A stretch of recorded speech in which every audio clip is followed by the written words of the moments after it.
বিগত ফ্যাসিজমের সময়ে এবং এই জুলাই আগস্ট অভ্যুত্থানে যে ফ্যাসিবাদ বিরোধী ঐক্য প্রতিষ্ঠিত হয়েছিল, এবি পার্টি তার অন্যতম ভূমিকা রেখেছে সেখানে।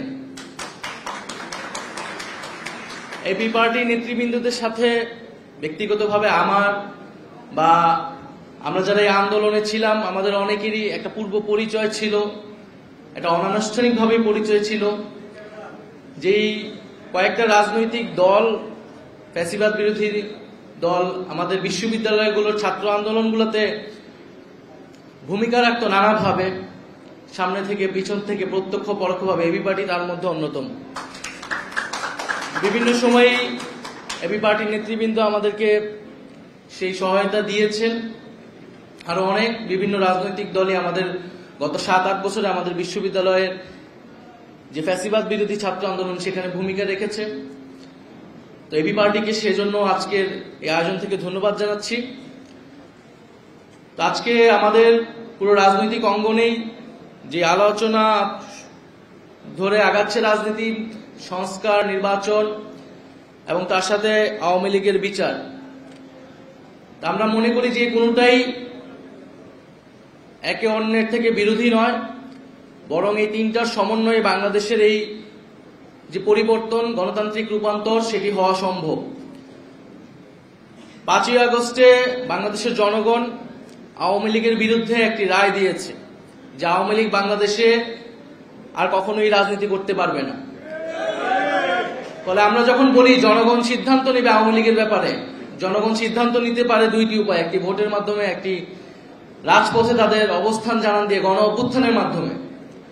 একটি যখন গণ অভ্যুত্থান হয়েছে, সেই গণ অভ্যুত্থানে মুজিববাদকে, আওয়ামী লীগকে বাংলাদেশের জনগণ অস্বীকার করেছে এবং জনরোষে সেই ফ্যাসিস্ট সরকারের নেতৃবৃন্দকে দেশ থেকে পালাতে হয়েছে।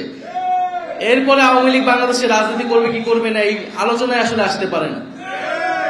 আমরা মনে করি আওয়ামী লীগের সেই নৈতিক ভিত্তি, রাজনৈতিক ভিত্তি হারিয়েছে।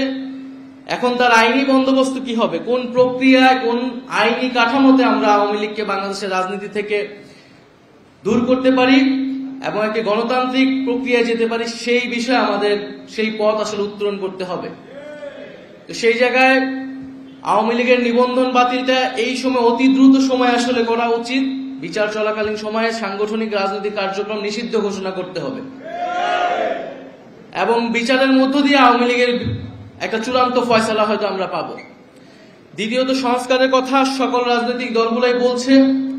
আমরা বলছি যে একটা মৌলিক সংস্কারের জায়গা আমাদের ঐক্যমত হতে হবে, যেই সংস্কারের মাধ্যমে শাসন ব্যবস্থা এবং ক্ষমতা কাঠামোর পরিবর্তন হতে পারে। সেই মৌলিক সংস্কার যদি না হয়, তাহলে বাংলাদেশের আসলে যেই আকাঙ্ক্ষার জায়গা থেকে এই পরিবর্তন, সেই আকাঙ্ক্ষা আসলে বাস্তবায়িত হবে না। তৃতীয়, নির্বাচন খুবই গুরুত্বপূর্ণ এবং নির্বাচন মানে হচ্ছে ক্ষমতা হস্তান্তরের প্রক্রিয়া এবং এই প্রক্রিয়া নিয়েই বাংলাদেশের সবসময় যে রাজনৈতিক দ্বন্দ্ব তৈরি হয়েছে এবং এই শান্তিপূর্ণ ক্ষমতা হস্তান্তরের জন্য আসলে প্রাতিষ্ঠানিক নিয়মের বাইরেও প্রয়োজন রাজনৈতিক দলগুলোর সদিচ্ছা, রাজনৈতিক সংস্কৃতির পরিবর্তন, রাজনৈতিক দলগুলোর মধ্যে নিজেদের মধ্যে সেই আস্থা এবং বিশ্বাসের জায়গা অর্জন করা। সেই আস্থা ও বিশ্বাসের জায়গা যদি অর্জন না হয়, তাহলে শান্তিপূর্ণ ক্ষমতা হস্তান্তরের যেই সংস্কৃতি, সেটি বাংলাদেশে আমরা চালু করতে পারবো না।